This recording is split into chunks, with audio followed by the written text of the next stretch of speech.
Shakyamuni Buddha's sitting and lying pose under the cosmic prism. There is a strange thing that few people notice: why Shakyamuni often sits in meditation facing the east, and when resting as well as passing away, he lies on his side and faces the west. From a scientific point of view, how does this look? From the ancient Greeks until the 16th century, i.e. until the 1400s, people still believed that the Earth was stationary and was the center of the universe. The Sun, the Moon and other asteroids revolved around the Earth. Until the 16th century, Nicolaus Copernicus (1473 to 1543) was a Polish astronomer who believed that the Sun was the center of the universe. The planets revolved around the Sun. The Earth rotates on its axis while moving around the Sun. This theory made a stir in public opinion at that time. Many controversies took place.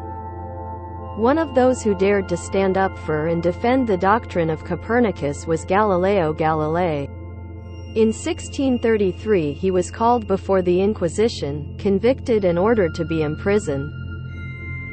This judgment was later changed under house arrest until his death.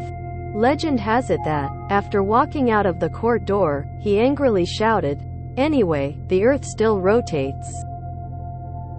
But what do these have to do with Shakyamuni's sitting and lying posture? Going back to the history of about 2,600 years, at that time, humanity's cosmology must have been that the Earth was the center of the universe as mentioned above.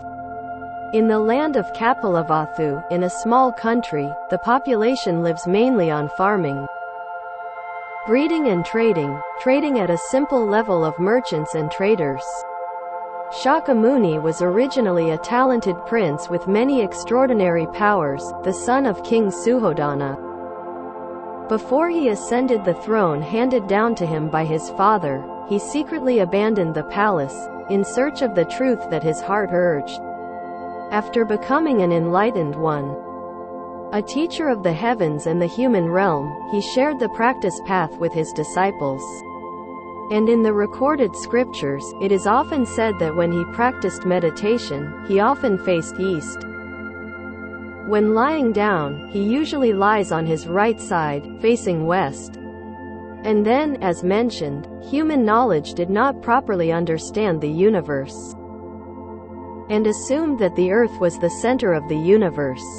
But by seeing beyond ordinary thinking, with keen intuition, he saw for himself and chose for himself postures, directions, sitting positions for meditation or rest in which his body was in harmony with the chi and force of the universe. We know today that the Earth revolves around itself from west to east, and revolves around the Sun. Let's take a look at the quiet sitting posture when he faces east. With this direction of rotation, this sitting posture will help the body absorb the new fresh breath to help the mind be aware. This position and orientation is the most optimal. When lying down, he often lies on his right side so that the internal organs can function most smoothly. But lying facing west, head north, feet south, there is another reason. Take a look at this illustration. When lying facing west, that is, when the body will lie down in the direction of the rotation of the Earth, the body is in a very peaceful state. The balance is favorable for the body and mind to rest.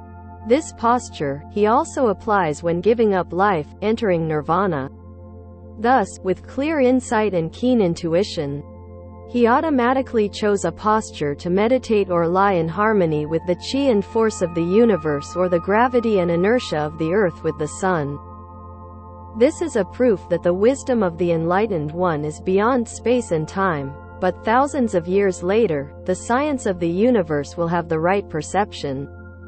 For an ordinary person, in an ordinary state of mind, may not feel the difference in sitting and lying postures, but with a transcendent wisdom, keen intuition, every action, no matter how subtle, is absorbed to infinity.